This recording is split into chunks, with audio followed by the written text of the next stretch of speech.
الشیطان الرجیم بسم اللہ الرحمن الرحیم۔ عزیزان محترم، ماہ رمضان کے حوالے سے جس گفتگو کا آغاز ہوا تھا اس میں شروع میں کچھ مناجات کے حوالے سے گفتگو ہوئی، مناجات مریدین کو انتخاب کیا گیا تھا، اور اس کے بعد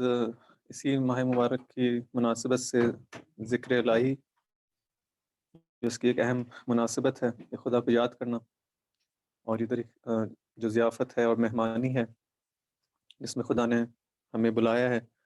اس کا ایک ہدف یہی ہے کہ انسان کے دل میں زیادہ سے زیادہ اللہ کی یاد جو ہے وہ قائم ہو سکے۔ تو اس حوالے سے ذکر الہی کو موضوع بناتے ہوئے چہل حدیث میں جو کہ امام خمینی نے 40 احادیث کی جو شرح کی ہے اس میں سے ایک جو ہے ذکر الہی کے حوالے سے تھی، اور اس کے کچھ مطالب کو جو ہے آپ کے سامنے پیش کیا۔ پھر ہماری گفتگو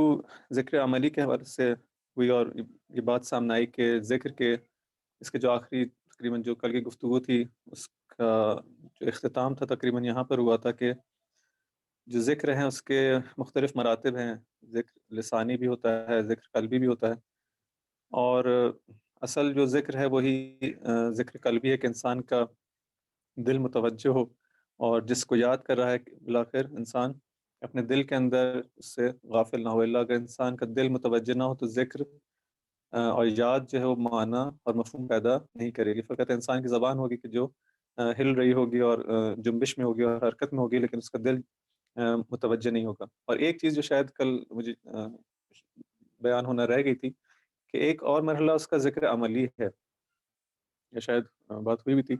کہ انسان کا یہی جو ذکر ہے اس کی خدا کی یاد جو ہے وہ تبدیل ہو اور ٹرانسلیٹ ہو جائے اور منتقل ہو جائے اس کے عمل کے اندر، اس کے عمل سے بھی جو ہے پھر ظاہر ہونا شروع ہو جائے۔ تو 3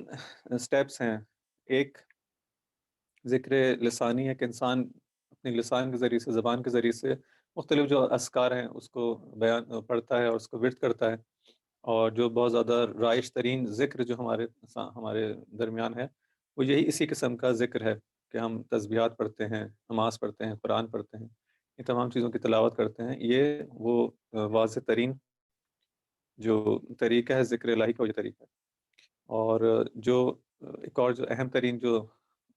اس کا مرحلہ ہے، جو آخری مرحلہ جسے کہہ سکتے ہیں، جو اصلی مرحلہ ہے، وہ ذکر قلبی ہے۔ اس کے ساتھ ساتھ ایک اور مرحلہ ہے ذکر عملی کا، کہ عمل کے اندر یہی ذکر جو ہے وہ کس طرح سے ظاہر ہو۔ اب یہ عمل کا جو مرحلہ ہے یہ ممکن ہے قلب کی توجہ کے ساتھ اور ممکن ہے قلب کی توجہ کے بغیر ہو۔ مثال اس کی جو ہے نماز، جو اہم ترین مثال ہم دے سکتے ہیں نماز کی مثال ہے۔ نماز جو ہے ایک ایسا ذکر ہے کہ جو مجموعہ ہے ذکر لسانی کا بھی اور ذکر عملی کا بھی۔ اب ذکر قلبی جو ہے وہ رہ جاتی ہے، وہ انسان کے اپنے اختیار کے اندر ہے کہ اب اس کا دل جو ہے کس حد تک جو ہے اس کو متوجہ کر پاتا ہے نہیں کر پاتا، لیکن عملاً جو ہے وہ ذکر کر رہا ہے، یعنی اس کے جو ہے یہ جو ذکر ہے فقط یہ نہیں کہ وہ ایک اس کی زبان حرکت میں ہو، نہیں، اس کا پورا وجود جو ہے، پورا جسم جو ہے وہ حرکت کے اندر ہے، اور کبھی رکوع میں جاتا ہے، کبھی قیام کرتا ہے، کبھی سجدے میں جاتا ہے، اپنے ہاتھوں کے ذریعے سے، اپنی مختلف طریقوں سے جو ہے وہ ذکر کے حالت کے اندر ہے۔ اور یہ جو ذکر الہی ہے فقط زبان کے حد تک محدود نہیں ہے۔ اب یہی ذکر عملی جو ہے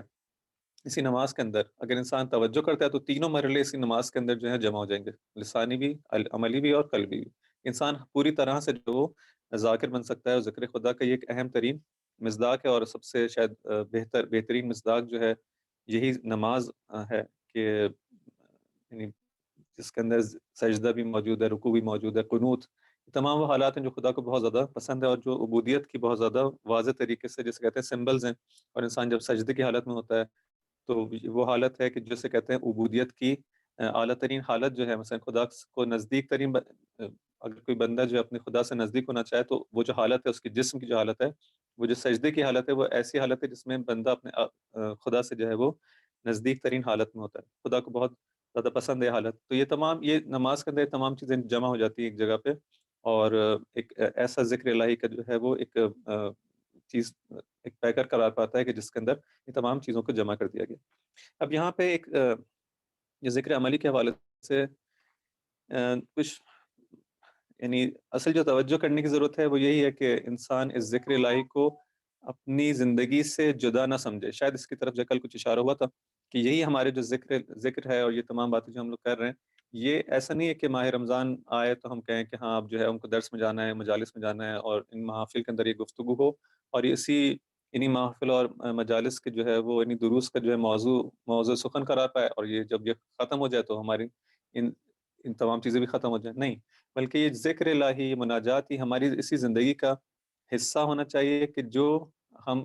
خدا کے طرف جانے کے لیے جس راستے کو ہم نے انتخاب کیا ہے، اسی راستے کے اندر یہ تمام چیزیں ہونی چاہیے. اگر یہ نہیں ہے، اگر یہ چیزیں الگ سے ہوں، ہم کہیں کہ ایک ہماری زندگی کا پورشن جو ہے، ایک حصہ جو ہے، جب اذان ہوگی، جب نماز کا وقت آئے گا تو ہم جو ہے وہ اس ذکر الہی کو کر لیں گے اور دوبارہ سے اپنی زندگی میں آ جائیں گے، اور پھر وہ زندگی باقی زندگی ہے. خیال میں کچھ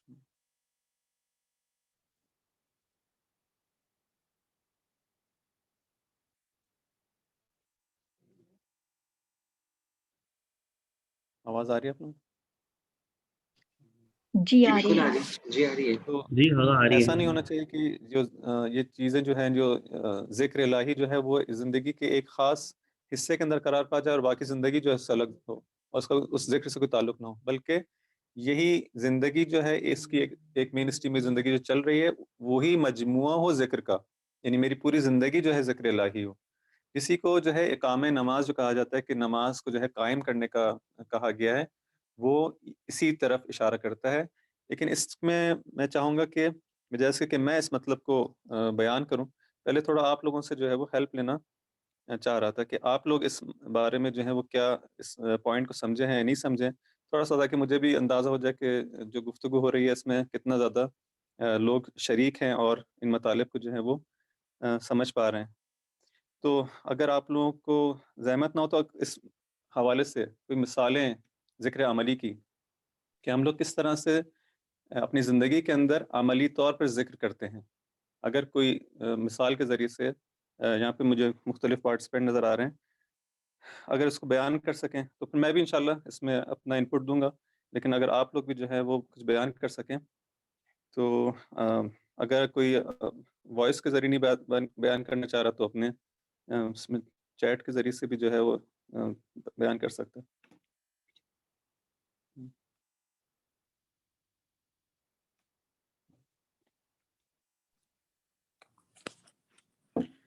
کسی نے کہا کہ مثلا جیسے حج جو کہ ہے ایک اور ذکر عملی کی مثال ہے. ایک منٹ میں اس کو لگا لوں تو کہ کہاں سے میرے پاس تو ہاں میری بھی ایک پارٹیسپینٹ آنسر دینا چاہ رہے ہیں. جی جی جی جی بولیں. یہاں میں اس کو باہر نکال دوں. نہیں اس کو ہاں جی بولیں، آواز آ رہی.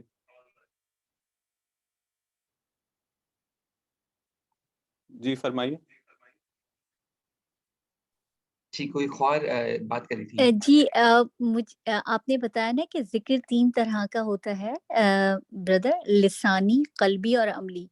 تو ہم نے جو ہے ہدیت الشیعہ کے اندر پروفٹ محمد صلی اللہ علیہ وآلہ وسلم کی ایک حدیث پڑھی ہے. اس میں لکھا ہوا تھا 190 آئی تھنک اور 175 پیج کے اوپر ہے کہ حضور اکرم صلی اللہ علیہ وآلہ وسلم نے فرمایا کہ ایمان 3 چیزوں کے مجموعے کا نام ہے، یعنی معرفت بالقلب، زبان سے اقرار، اور عمل بالارکان. تو یہ اسی کی طرف ہی اشارہ ہے اس حدیث کا کہ پہلے یعنی معرفت قلب ہو، یعنی قلب سے ہو، پھر زبان سے اس کا اقرار ہو، پھر اس کے اپنے عمل سے ہمیں اس کو ثابت کرنا ہے جو مطلب کہ ذکر کر رہے ہیں. تو یہ حدیث اسی کی طرف اشارہ کر رہی ہے. جی بات وہی ہے کہ انسان کے اعمال سے جو ہے وہ ہمارے ایمان جو ہے فقط لسانی نہ ہو، یا میں یہ نہ کہوں کہ میں مومن ہوں اور خدا پر ایمان رکھتا ہوں اور خدا پر اور رسول پر اور قیامت پر اور آئمہ پر، بلکہ یہ چیز میرے اعمال سے بھی ظاہر ہو. یہ بات صحیح ہے، حدیث کے اندر اسی کو بیان کیا جا رہا ہے. لیکن سوال میرا یہ تھا کہ اس کی پریکٹیکل اگزامپل اگر کوئی دے سکیں کہ اس طرح سے جو ہے وہ ہماری زندگی کے اندر ذکر جو ہے وہ عملی صورت اختیار کرتا ہے. مثلا فرض آیا فقط اس صورت میں میں کہوں گا کہ میں ذاکر ہوں، جس طرح سے برادر فاخر نے بیان کیا کہ مثلا جو ہے نماز کے علاوہ حج کی بھی ایک مثال ہے، کہ آپ کہیں کہ جب میں حج کر رہا ہوں تو اس کا مطلب ہے کہ ذکر عملی کر رہا ہوں. تو یہ بھی ایک مثال ہے کہ ٹھیک ہے یہ شخص ذاکر ہے، اس وقت جو ہے وہ خدا کو یاد کر رہا ہے اپنے عمل سے. ٹھیک ہے، اپنے حج کے جو مختلف ارکان ہیں اس کے وہ خود بھی جو ہے وہ یعنی جہاں پہ اس کو ان ارکان کے اندر کچھ اذکار کو جو پڑھنا ہوتا ہے تو وہ تو ذکر لسانی ہو ہی گیا، لیکن خود اس کا جو ہے وہاں پہ حرکت کرنا، ایک جگہ سے دوسری جگہ جانا، طواف کرنا، منا میں جو ہے وہ قیام کرنا عرفات کے اندر، یہ تمام چیزیں جو ہے یہ مختلف قیامات کا، مختلف اس راستہ چلنے کا، ان تمام چیزوں کا مجموعہ جو حج ہے یہ، یا مخصوص کپڑے پہننے کا، چیزوں سے رکنے کا، یہ تمام چیزوں کا مجموعہ حج ہے. اس کے اندر جو ہے ذکر لسانی بھی ہے، ذکر عملی بھی ہے،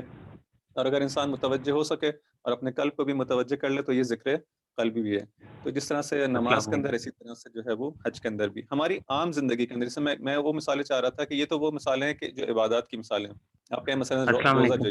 ہے وہ انسان بعض چیزوں سے اپنے آپ کو روک کر، میری کھانا آواز پینا آ رہی روک کر اور مختلف چیزوں کو جو روکا گیا ہے اس سے رک کر بھی جو ہے وہ اس کو جو انجام دے سکتا ہے. میری آواز آ رہی ہے؟ لیکن ہماری زندگی کی جو ان عبادات کے علاوہ جو ظاہری طور پہ جس کو ہم عبادات نہیں کہتے ٹیکنیکل ٹرم میں، اس کے ایسی کوئی مثالیں ہیں ہمارے پاس جس میں کہا جائے کہ یہ شخص جو ہے ذکر عملی کر رہا ہے؟ السلام علیکم، میری آواز آ رہی ہے؟ جی آگا اگر ہم اس طرح کہیں کہ اگر مطلب ذکر عملی کرنا، اگر اسی پروفٹ کی حدیث سے اگر ہم اس کا آنسر دیں کہ پروفٹ کی ایک حدیث ہے کہ انہوں نے حضرت انس سے فرمایا تھا کہ اچھی طرح سے وضو کرو تاکہ پلسرات پہ سے بادل کی تیزی سے گزر جاؤ، اور یہ ایک عمل ہے، اور ایک ہر ایک کو سلام کرو تاکہ تمہارے گھر میں بھی برکت ہو، اور چھپ کر صدقہ دو کیونکہ چھپ کر صدقہ دینا، پوشیدہ صدقہ دینا اللہ کے غضب کو بجھا دیتا ہے. تو یہ ہم عمل کر رہے ہیں نا، تو یہ کیا خدا کے ذکر میں آئے گا، یہ جو ہم نے یہ تینوں؟ بالکل بالکل، یعنی ہر وہ چیز جو کہ میں خدا کی یاد کے نتیجے میں ایک کام کرتا ہوں، کام جو کہ خدا کی یاد کے نتیجے میں ہوتا ہے. جب میں خدا کو یاد کرتا ہوں اور خدا کی آیات کو دیکھتا ہوں، خدا کی رسول جو اس نے بھیجے ہیں ان کی تعلیمات کو دیکھتا ہوں، اس کے نتیجے میں کچھ کام انجام دینا چاہتا ہوں. جیسے آپ نے مثال دی صدقات کی، انفاق کی. اب وہ جو ہے اس نے جب خدا کی تعلیمات کو دیکھا اور دیکھا کہ خدا مجھ سے چاہتا ہے کہ میں انفاق کروں خدا کی راہ میں، اور خدا سے جو پسند کرتا ہے اس سے راضی ہوتا ہے، اور میں خدا کے کہنے کی وجہ سے اس کام کو انجام دے رہا ہوں، تو یہ کیا، کہاں سے نشأت لیا ہے اس نے، اس کا سورس کیا ہے؟ السلام علیکم آغا، میری آواز آ رہی ہے آپ کو؟ محبت جو ہے اس کے نتیجے میں یہ کام کر رہا ہوں، انفاق کر رہا ہوں، صدقہ دے رہا ہوں. بالکل یہ بھی جو ہے وہ ذکر عملی ہے، جس کے اندر ممکن ہے لسان میری جو ہے وہ کام نہیں کر رہی، اس کے اندر اصلا کوئی، جسے کہتے ہیں کہ میں کہوں میں ہاتھ میں تسبیح نہیں لی ہوئی، لیکن میں عملی طور پر جو ہے وہ ذکر خدا کے اندر مشغول ہوں. یہ البتہ اس صورت میں کہ جہاں پہ میری توجہ ہو اس مطلب کی طرف کہ یہ کام میں جو کر رہا ہوں خدا کی رضا کے لیے کر رہا ہوں، خدا کو قرب چاہتا ہوں، خدا نے چونکہ کہا اس لیے چاہ رہا ہوں، تو یہ اگر اس ہدف کے ساتھ ہے تو اچھا. اسی چیز کو اگر میں آپ سے سوال کروں کہ یہی جو انفاق ہے، یہی جو صدقہ دینا ہے، جو اب تک جو ہے وہ ذکر الہی تھا، آیا یہ غفلت کے اندر بھی تبدیل ہو سکتا ہے؟ کہ یہی ذکر جو ہے ہو میں نے اس کو سکتا ہے. ذکر کرنے کے بعد اس کو جو ہے غفلت، میں کہوں کہ اب تک میرا نام جو ہے ذاکر الہی میں لکھا گیا تھا، اس کے فوراً بعد میں کوئی ایسا کام کروں کہ جو اب جو ہے وہ خدا سے غفلت کرنے والوں میں لکھا جائے. ہاں ہو سکتا ہے، اگر میں صدقہ اس لیے دوں کہ لوگوں کو پریٹینڈ کرنے کے، دکھاوا کرنے کے لیے ہو، میرا مقصد، میرے دل میں یہ بات آ جائے کہ میں صدقہ دوں گی تو میں مشہور ہو جاؤں گی. جیسے کہ میں ڈونیشن دیتی ہوں کسی امام بارگاہ یا کسی مسجد میں، تو وہاں پر میں ڈونیشن کے لیے اپنا نیم دے دوں کہ یہ میں نے ڈونیشن دیا ہے. تو یعنی میں یہ چاہ رہی ہوں کہ میں مشہور ہو جاؤں، سب میں فیم ہو جائے کہ میں نے اتنا ڈونیشن کسی مسجد کو دیا ہے. تو یہ میرا صدقہ پھر صدقہ نہیں، غفلت کی طرف ڈائیورٹ ہو جائے گا. یعنی میں خدا سے جو ہے وہ در حقیقت وہ چیز جو مجھے خدا کی طرف، یعنی وہ انفاق جو کہ نتیجہ تھا خدا کی یاد کا، اب در حقیقت ایک اور چیز جو ہے میرے نفس پر غالب ہو گئی ہے کہ میں بجائے اس کے کہ خدا کو خوش کرتا، میرے ذہن میں آ گیا کہ میں لوگوں کو خوش کروں. یعنی جی ہدف اب بے میرا شک. چینج ہو گیا. تو ہدف جب چینج ہو گیا ہے اور اب یعنی اس کا مطلب ہے اب میں غافل ہو گیا ہوں، ہدف میرا دیکھیے خدا نہیں رہا، اب جو ہدف میرا لوگ ہو گئے. اس کا مطلب ہے کہ وہ جو ذکر تھا، جو یاد خدا تھی، اب جو ہے غفلت الہی میں تبدیل ہو گئی. السلام علیکم. سوال کرنا چاہ رہے ہیں. جی جی بول. آغا صاحب میری آواز آ رہی ہے نا آپ کو؟ جی جی جی بول. جتنا میں درک کر پایا ہوں کہ جو بھی کام من جانب اللہ ہو، مطلب اس میں مطمع نظر پروردگار عالم کی ذات ہو، وہ آپ کا ذکر الہی کہلاتا ہے. مثلا خود امام خمینی رضوان اللہ تعالی علیہ فرماتے ہیں کہ جب آپ اپنے بچے کو بھی بوسہ دو تو یہ سوچو کہ پروردگار نے شفقت کا حکم دیا ہے تو وہ الہی زمرے میں آ جائے گا. آپ کا ہر قدم، سونا جاگنا اٹھنا بیٹھنا، وہ سارے مباح کام جو آپ کرتے ہیں دن بھر، وہ سب کے سب ذکر الہی میں تبدیل ہو سکتے ہیں. مطمع نظر خدا کی ذات ہونی چاہیے. ہر ایک چیز کو توحیدی پیرائی میں سوچ کر سمجھ کر اسے انجام دینے کو ذکر الہی کہتے ہیں. انسان کا جز یہاں تک کہ احادیث میں انسان کا سانس لینا بھی ذکر الہی کہلاتا ہے. انسان کا سوچنا، انسان کا بولنا، انسان کا سننا، وہ ہر چیز کہ جب اس کے مطمع نظر خدا کی ذات ہوتی ہے، اس کا قلب متوجہ ہوتا ہے خدا کی طرف، خشوع کے ساتھ،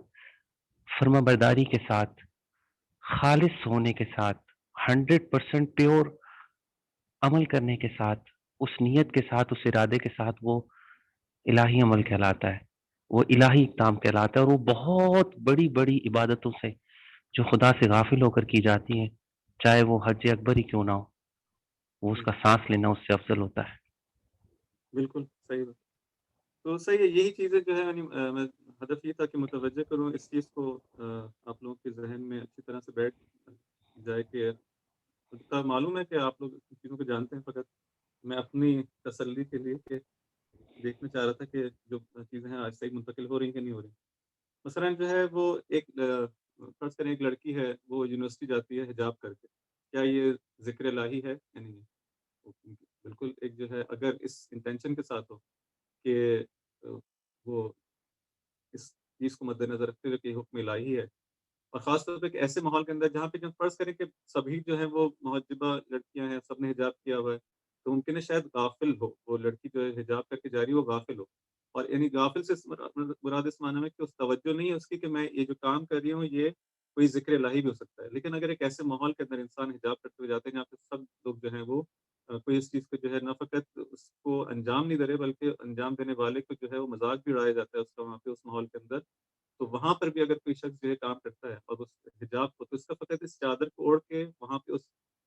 مجمع کے اندر، اس محفل کے اندر، اپنی کلاس کے اندر، یونیورسٹی کے اندر چلے جانا بغیر کچھ کیے ہوئے، بغیر اس کی زبان پہ ایک لفظ بھی جو ہے خدا کا ہے، لیکن فقط اس کام کو کرنا جو ہے وہ ذکر الہی بن سکتا ہے. اور جب تک وہ مثلا وہاں پہ ہے اور اس کا وجود وہاں پر ہے، یہ خود بخود جو ہے یہ اپنے اس عمل سے جو ہے ذکر کر رہی ہے. جبکہ جو ہے وہ ہم اس کو جو ہے اپنے عام جو ہمارے پیرامیٹرز ہیں اس کے مطابق، اپنی ڈیفینیشن کے مطابق کبھی بھی یہ نہیں کہیں گے کہ یہ حالت ذکر کے اندر ہے، نہیں، وہ کہیں گے اپنی درس پڑھ رہی ہے اپنی کلاس میں جو بھی ہے، لیکن در حقیقت کیا ہے، یہ ذکر الہی کا ایک مثال ہے. اس طرح بہت ساری مثال ہو سکتی ہے. ایک بچہ جو ہے فرض کریں ایک شخص ہے، اس کو خدا نے جو ہے علم دیا ہے، اس کے پاس جو ہے وسائل ہیں، وہ دیکھتا ہے کہ ہمارے گھر پہ جو ہے میں ایسے کچھ افراد کو جانتا ہوں کہ جو پڑھ نہیں سکتے، ان کے پاس جو وسائل نہیں ہیں، میں ان کی ہیلپ کر دوں کس طرح سے پڑھ لیں. اور اس ہدف کے ساتھ یہ کہ معاشرہ جو ہے وہ الہی معاشرہ بن سکے. الہی معاشرہ بننے کے لیے اہم ترین چیزیں یہ ہیں کہ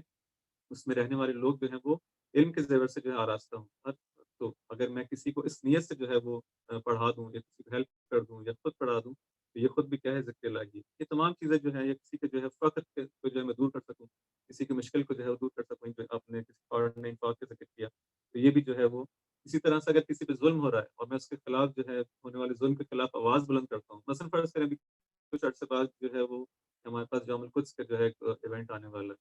تو یہ جو ہے وہ ایک ایسا چیز، ایک ایسا ظلم جو کہ پوری دنیا میں سال سال سے ہو رہا ہے، اس کو ایک سمبل کے طور پر جو ہے امام خمینی نے قرار دیا کہ اس دن سب لوگ مل کے جو ہے وہ جمع ہوں اور اپنی نفرت کا اظہار کریں اس ہونے والے ظلم پر. اب میں جو ہوں اسی نیت سے کہ یہ جو کچھ بھی ہو رہا ہے یہ خدا کے بندے ہیں، جو ظلم کیا جا رہا ہے، اور میں ان کا جتنا جو جس حد تک ساتھ دے سکتا ہوں یہ ہے کہ ان کے خلاف جو ہے اس ظلم کے خلاف آواز بلند کروں. تو چونکہ یہ چیز خدا کے احکامات کے نتیجے میں ہے، اور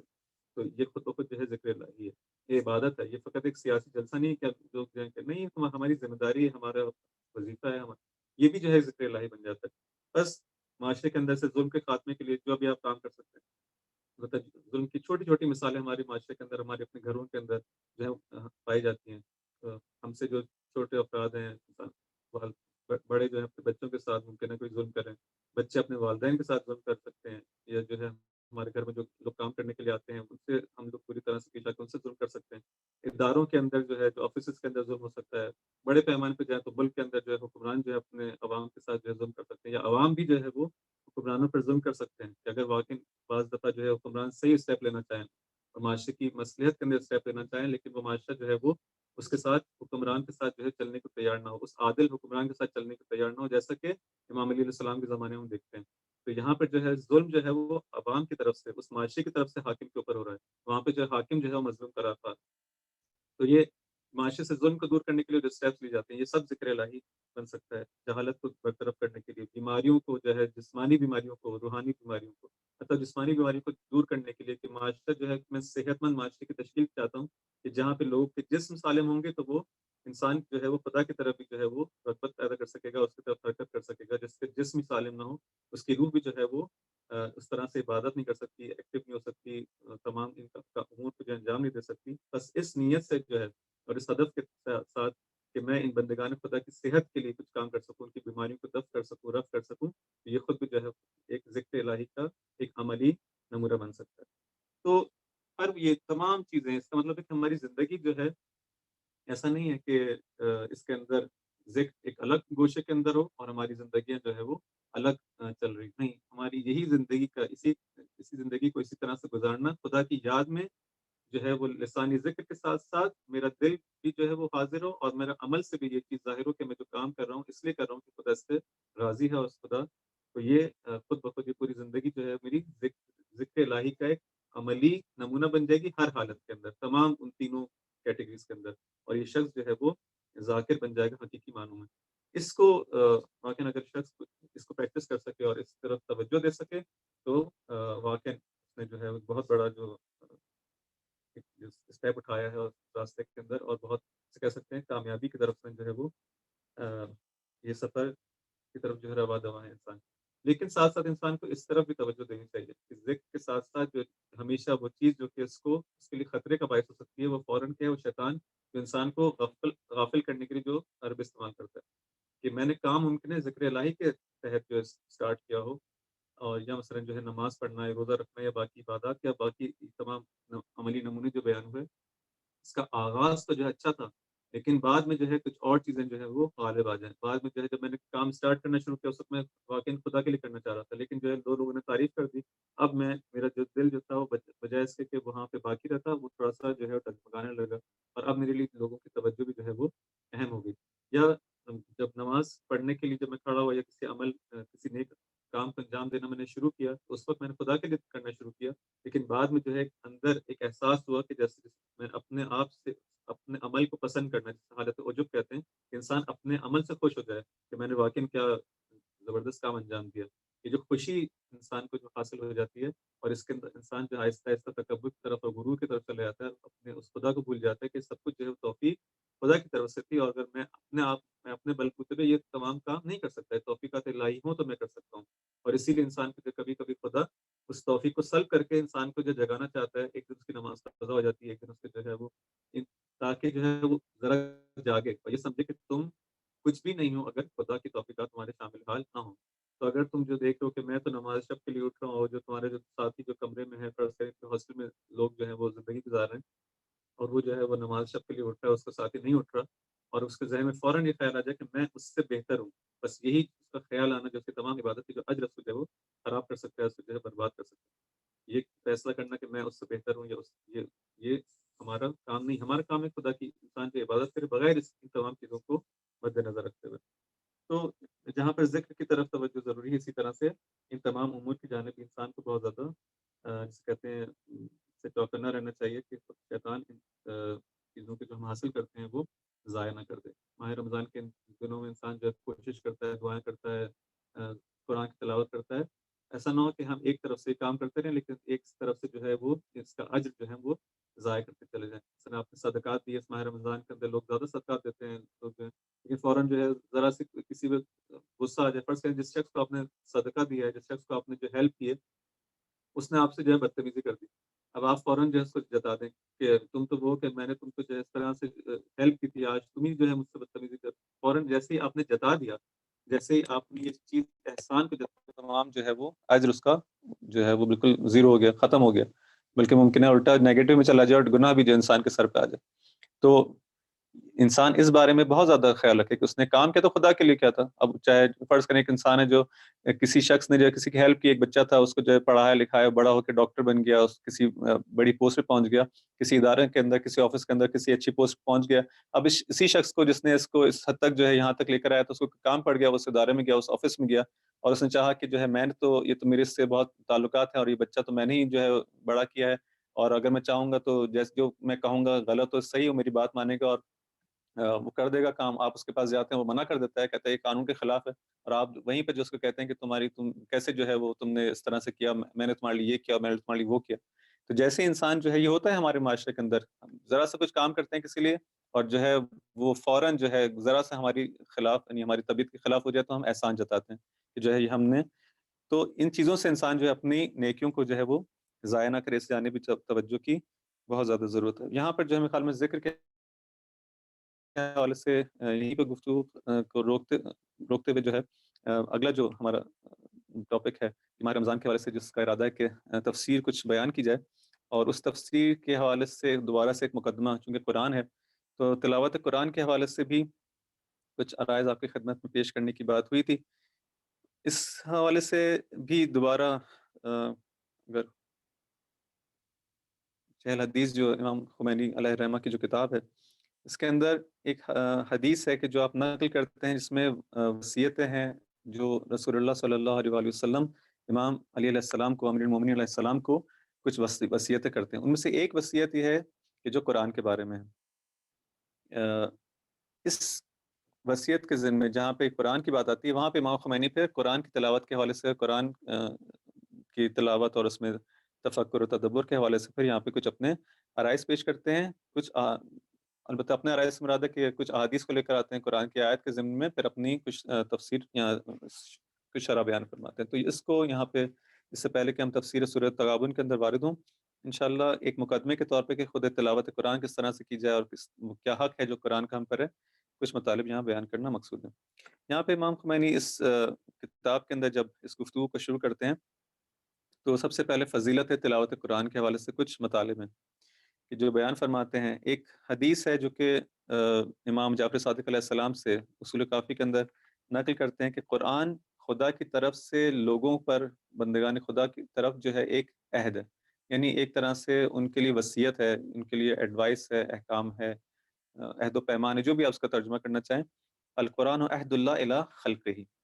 فقد ينبغي للمرء المسلم ان ينظر في عہدہ. بس جب خدا کی طرف سے ایک ایسی کتاب ہمارے سامنے موجود ہے کہ جس میں خدا جو ہے اپنے بندوں سے کچھ عہد کرتا ہے, ان کے لیے کچھ وصیتوں کو قرار دیا ہے, کچھ جو ہے اس نے احکامات کو قرار دیا ہے, اس طرح سے اپنی زندگی گزارو, اس طرح سے کام کرو, اس طرح سے کام نہ کرو, جو بھی اس رائے حق کو جو ہے وہ صراط مستقیم کو واضح کیا ہے اس کے لیے. تو ینبغی للمرء المسلم ہے, بس شائستہ ہے کہ جب ایک انسان کے پاس خدا کی جانب سے, فقط انسان اس مطلب کی طرف بھی اگر تھوڑا سا توجہ کرے کہ یہ جو کتاب ہے یہ ڈائریکٹ, یعنی اس سے زیادہ اس وقت ہمارے پاس معصوم تو ہمارے پاس موجود نہیں ہے, یعنی ہم ڈائریکٹ ان سے لنک میں نہیں ہے, وہ غیبت کے اندر ہے. اس وقت جو چیز ہمارے پاس موجود ہے جو ڈائریکٹ خدا کا کلام ہے بغیر کسی وسیلے کے, اور ہمارے ہاتھوں میں ہے, ہمارے گھروں میں ہے, ہم اس تک ہماری رسائی ہے, اس کے الفاظ تک ہم جو ہے اس کتنا بڑا ایک جیسے کہتے ہیں نا کہ ایک نعمت ہے جو مسلمانوں کے پاس, باقی امتوں کے پاس اب یہ نعمت موجود نہیں رہی, ان کی جو کتابوں میں تحریف ہو گئی اور اصلاً وہ الہی کتاب باقی نہیں رہی. لیکن امت مسلمہ کے لیے واقعی یہ ایک بہت بڑی نعمت ہے کہ جس کا جتنا بھی شکر انسان بجا لائق کم ہے کہ اس کے پاس خدا کا ایک ڈائریکٹ کلام موجود ہے. تو خدا فرماتا ہے کہ امام فرماتے ہیں اس حدیث کے اندر کہ قرآن در حقیقت عہد خدا ہے اپنے بندوں کی جانب, بس شائستہ ہے کہ ہر مسلمان جو ہے ہر روز کم از کم اس کی طرف نگاہ کرے اور اس کی جو ہے 50 آیت کی تلاوت کی جائے, کم از کم جو ہے جس کو بیان کیا گیا کہ حق ہے کہ اس کو انجام دیا جائے, روزانہ 50 آیتوں کی انسان قرات کرے. اسی طرح سے اسی کی قرآن کی تلاوت کے کو کرنے کے حوالے سے کہ اس کو کتنا زیادہ ضروری ہے اور اس کی اہمیت کے حوالے سے ایک اور حدیث کے اندر امام زین العابدین علیہ السلام ارشاد فرماتے ہیں کہ آیات قرآن جو ہیں وہ ایک خزانے کی مانند ہے. فرض کریں کہ انسان ہے, اس کو معلوم ہو جائے کہ اچھا اس ڈبے کے اندر جو ہے بہت بڑا خزانہ ہے اور اس کے اندر ہیرے جواہرات ہیں, یا مثلا کچھ ایسی چیزیں اس کے اندر موجود ہیں کہ جو بہت زیادہ تعجب آور اور مثلا جسے کہتے ہیں نا انسان نے کبھی نہ دیکھی ہوں کبھی نہ سنی ہوں، اس قسم کی اس کے اندر چیزیں موجود ہیں، تو کیا اس کا دل نہیں چاہے گا، کیا یہ حق نہیں ہے کہ اس کو جو ہے وہ اس کے پاس وہ چیز موجود ہے اس کو کھول کے دیکھ سکتا ہے؟ تو کیا وہ نہیں دیکھے گا؟ حتماً جو ہے اس کی جانب اس کو کھولے گا، دیکھے گا کہ میں دیکھوں تو صحیح کہ اس کے اندر کیا وہ ایسی چیزیں ہیں کہ جو بہت زیادہ تعجب آور اور جو انسان نے جو ہے شاید کبھی نہ دیکھی ہوں، تو حتماً اس کو کھولے گا، اس کی طرف نگاہ کرے گا۔ تو کہتے امام ایک طرح سے ہم کو جھنجھوڑنا چاہ رہے ہیں کہ کیا تمہارے نزدیک جو ہے قرآن کی اتنی بھی انسان کے نزدیک ویلیو نہیں ہے کہ یہ جو کلام الہی ہے، جس کے اندر جو انسان کی ہدایت کے لیے جو ہے ایک جس کے اندر راستہ جو ہے معین کیا گیا ہے، انسان جو نور ہی نور ہے، خدا کا کلام ہے، اس کو آیا شائستہ نہیں کہ اس کتاب کو انسان کھول کے اس کی جانب فقط نگاہ کرے؟ شائستہ انسان جو ہے جس طرح سے ایک خزانے کی طرف جو کہ اس کے اندر ہیرے جواہرات موجود ہو اور چمکتی ہوئی جو ہے چیزیں موجود ہوں، انسان اس کی طرف دیکھتا ہے، نگاہ کرتا ہے۔ بس جب تو کیا انسان یہ بھی سزاوار نہیں کہ قرآن جو اتنا بڑا خدا کا خزانہ ہے، اس کی جانب انسان نظر کرے؟ بس شائستہ ہے کہ اس کی جانب نگاہ کی جائے۔ یہ احادیث جو ہیں بیان کی جاتی ہیں تاکہ انسان کو رغبت دلائی جائے کہ تم اپنی زندگی کے اندر جو بھول چکے ہو اور تم نے جو ہے اس قرآن کو جو ہے پس پش ڈال دیا، دوبارہ اس کی جانب انسان توجہ کرے۔ اسی طرح سے قرآن کے اندر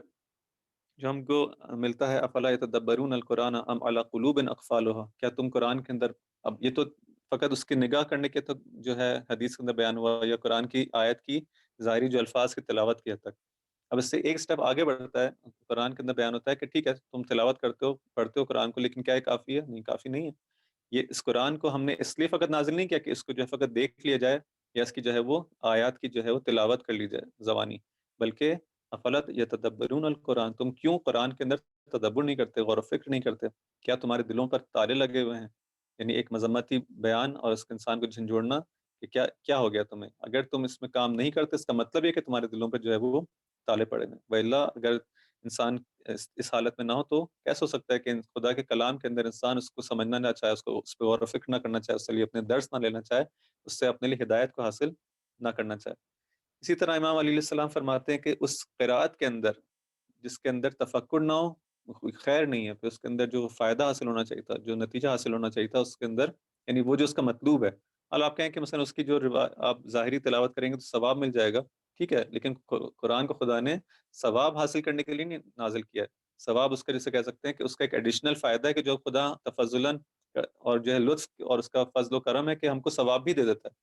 وَإِلَّا جو ہے قرآن ہدایت کی کتاب ہے، ہماری ہدایت کے لیے کہ انسان اس کو پڑھتے ہوئے اپنے لیے جو ہے وہ ہدایت حاصل کر سکے۔ اب یہ خدا کا لطف ہے کہ آپ کو ہدایت بھی اس سے مل رہی ہے اور ساتھ میں کہہ رہے ٹھیک ہے تم اس کو جو تلاوت کرو گے تو میں تمہیں اس کے اندر اتنا ثواب بھی اور اس کی جو ہے جو فضیلت بیان کی جاتی ہیں قرآن کی قرات کی وہ بھی ساتھ ساتھ مل جائیں گی، لیکن اصل اس کا ہدف ثواب کے لیے نازل نہیں کیا قرآن نے، قرآن کو خدا نے نازل کیا تاکہ کیا ہدی للناس ہے، لوگوں کی ہدایت کے لیے اس کو نازل کیا۔ تو فرماتے کہ اگر تفکر اس کے اندر نہ ہو، اس کو انسان کو سمجھ بھی نہ ہے کہ یہ ہے کیا اور اس میں کیا بیان ہو رہا ہے، تو اس کے اندر وہ جو خیر تھا وہ حاصل نہیں ہو پائے گا۔ اسی طرح سے ایک اور روایت کے اندر ہم کو ملتا ہے کہ جہاں پہ اس کی طرف توجہ دلائی جاتی ہے کہ قرآن کی انسان زیادہ سے زیادہ تلاوت کرے۔ یہاں پر ارشاد ہوتا ہے کہ اگر کوئی شخص کسی قرآن کی یعنی رات کے وقت جو ہے سونے سے پہلے رات کے موقع پر 10 آیتوں کی تلاوت کر کے سوئے تو اس کا جو ہے نام غافلوں میں نہیں لکھا جائے گا، خدا اس کے اندر جو ہے جو لسٹ ہے غافلوں کی اس میں اس کا نام نہیں ہوگا۔ اگر کوئی 50 آیتوں کی تلاوت کرے تو اس کا جو ہے نام کس میں لکھا جائے گا؟ پھر ذاکرین میں لکھا جائے گا۔ اگر 10 ہوں تو غافلین سے ہٹا دیا لیکن ابھی ذاکرین میں اس کا نام نہیں لکھا گیا، لیکن اگر کوئی 50 آیت کی تلاوت کرتا ہے تو اس کا نام جو ہے ذاکرین میں لکھا جائے گا۔ اگر کوئی 100 آیت کی تلاوت کرے روزانہ رات کو تو اس کا نام جو ہے قانتین میں خدا کی عبادت کرنے والوں میں سے۔ اگر کوئی جو ہے 200 آیتوں کی تلاوت کرے تو اس کا نام جو ہے وہ خاشعین میں سے لکھا جائے گا۔ اگر کوئی جو ہے 300 آیتوں کی تلاوت کرے تو اس کا نام جو ہے فائزین میں، جو کامیاب ہونے والے ہیں۔ اسی طرح سے اگر 500 آیت کی تلاوت کرے تو اس کا نام مجتہدین میں یعنی تلاش کرنے والے، کوشش کرنے والوں کے لکھا جائے گا۔ اگر کوئی 1000 آیت کی تلاوت کرے تو اس کے لیے پھر کیا ہے؟ اس کے لیے قنطار ہے۔ قنطار کسے کہتے ہیں؟ قنطار نیکیوں کا جو ہے قنطار اس کے لیے جو ہے وہ اس کے لیے لکھا جائے گا۔ اب یہ قنطار کو خود جو ہے امام کے بیان کرتے ہیں قنطار کیا ہے؟ کہتے ہیں کہ قنطار جو ہے یا تو اس کی جو ہے 15,000 یا 50,000 مسکال سونے کے، 50,000 یا 15,000 سونے کے مسکال، اس میں سے ہر مسکال جو ہے وہ کتنا ہے؟ 24 قرات کے اوپر جو ہے وہ جسے کہتے ہیں 24 کیرٹ، اور اس کا ہر جو کیرٹ ہے یا ہر قیرات جو ہے اس کا جو سب سے چھوٹا بھی اگر آپ لے لیں تو کتنا ہے؟